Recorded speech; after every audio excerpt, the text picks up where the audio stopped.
of these. Devastating. Single parent meat.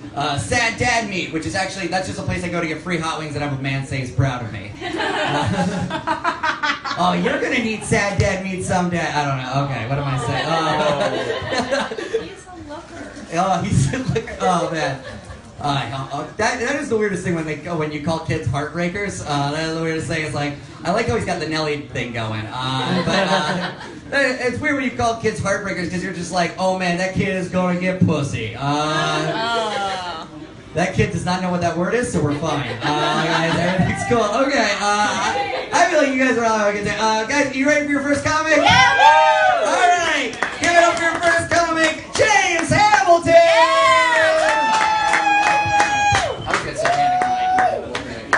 Hey, thanks so much. How y'all doing? Yeah! Great. My favorite audience members are these three guys right here. That they're facing each other and they're definitely listening to the show. I watched them laugh, but they're just looking at each other and laughing, which is the kind of friendship I can get behind. Just a lot of laughing and a lot of intimacy. I'm good with that kind of stuff. How are you guys doing? Good? Yeah, nice, cool. Feeling like we're living in a pretty crazy world right now. I don't know if people are following the Supreme Court thing that's happening right now. Obama said he gave up a Supreme Court nomination. He said, please give this a fair hearing. And the Senate Republicans have responded officially as saying, their official response was, we don't need to listen to you, you're not our real dad. I think was their real official response, so, which is a fair point. I feel like there's enough crazy things going on that we're losing track of some of them. I don't know if you heard about that. I'm from New Orleans. I don't know if you heard about this thing recently in Houston. You heard about this? Yeah, there was a civil rights ordinance that was up, and it would have protected the rights of people who are transgender. So these are civil rights. You know, this is like housing rights, employment rights. And Houston was like, no, not happening here. Because apparently it would have also, this is filming right here, I assume? Great, I'll talk mostly into the camera so you get a straight eye contact right here. Apparently they did this so that, their concern is that it would have let people who are transgender use the bathroom of the gender they identify with, and they're like, well, if we do that, then, that will be exploited by monsters and weirdos preying on women and children. You guys know monsters and weirdos? They're the people who are okay with preying on women and children, won't go in a bathroom if it's illegal. It's a very respectful group of people, very good with signage. It's a lot of walking into rooms going, I was here to hurt some people. Looks like the sign says I'm not supposed to be here. I'll let myself out. My B.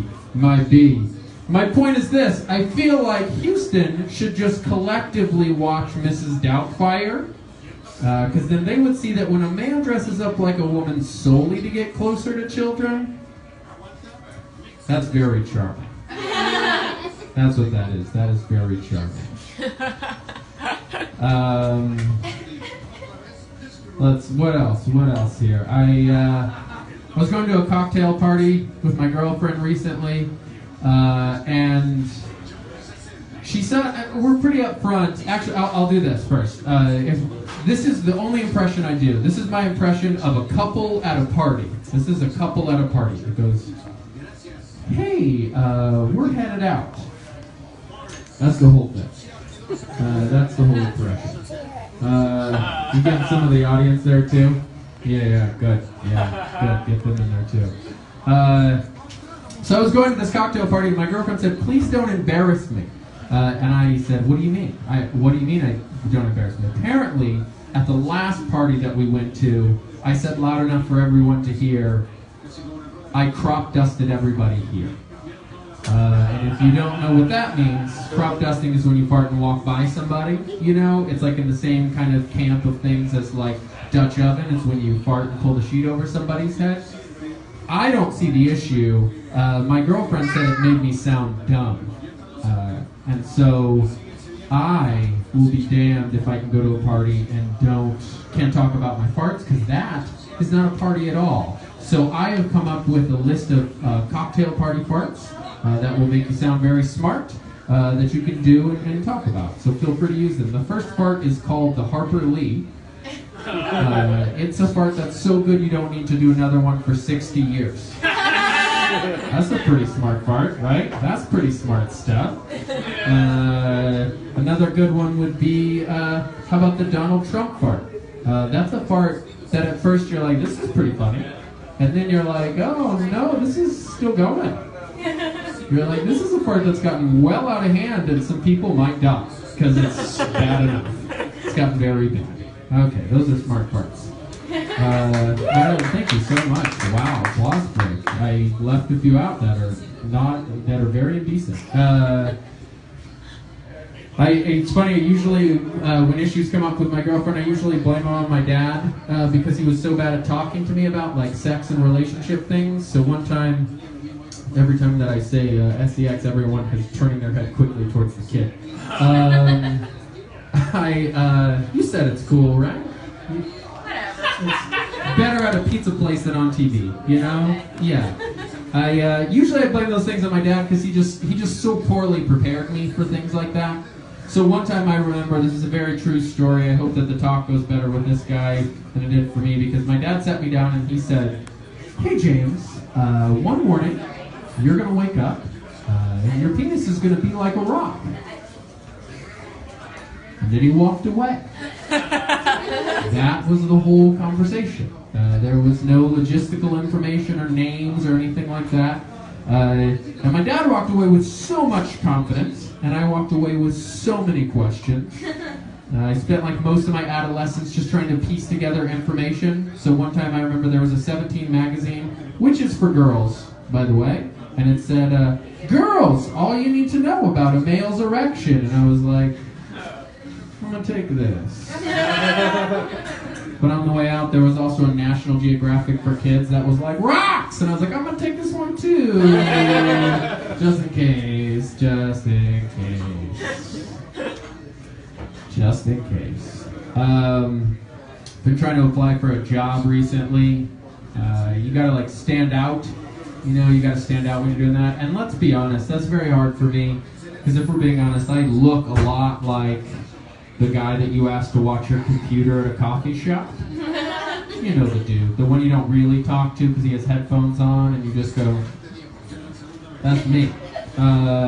So it's pretty hard to stand out. I was told that I am overqualified for a couple of jobs. Has anyone ever been told that they're overqualified for a job? I get that that's kind of like a brag thing, and I don't mean that because apparently it means that you'd be very hard to have as an employee. And it was right about the moment that I was like, that's not how I would do my hiring, that I was like, you're probably right. You're probably right. But this is fitting for where we are. When I'm looking for a job, it kind of like makes you miss your old jobs, you know? And I used to be a teacher. So, you know, I love being a teacher because you just get these little glimpses into kids' futures. And one time I was reading with a kid, and the phrase that he was reading was, pizza probably originated, and he read it as, pizza party, baby. Which is, you know, fitting for where we are. And here's what I learned about his future. People are going to like him a whole lot. People are going to like pizza party baby guy a whole lot. Hey, have a good pizza party, baby. Have a good night.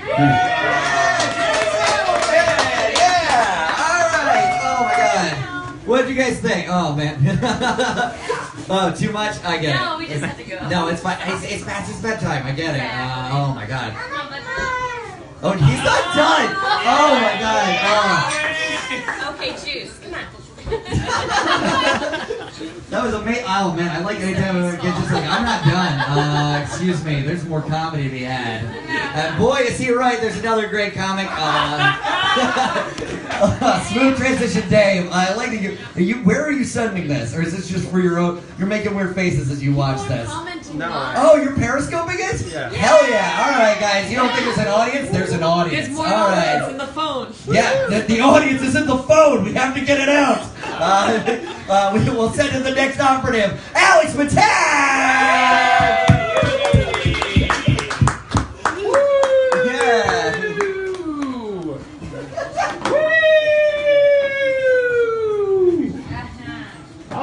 I'm glad the baby left. I was concerned for a minute. Not that I've had a record of doing obscene sets in front of babies before, but I don't want to be the reason he doesn't eat pizza when he's older and can't find out why. And it just haunts me. It haunts me, the idea. I had a riff ready. I don't have to use it now. It's fine. We all know I can just do jokes now because the baby's gone. Oh, God. Oh, okay. All right. I've been looking forward to this a lot today. Here's the thing about me, guys, because we're all very close. Each of us. You two, I know. This guy. Are you two friends?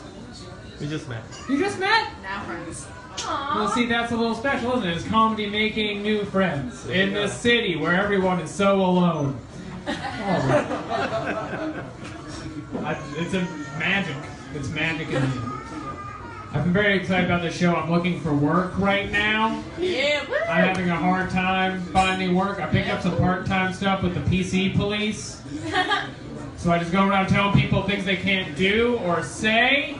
And frankly, it does not pay much, but a union is a union. And rent is due. Lean in, okay? It's time to get these things done. I found it's a lot harder to tell people they can't say something in real life than it is on the internet. Anyone who uses the internet knows it's very easy to kind of boss people around and tell them what they do. It's very hard.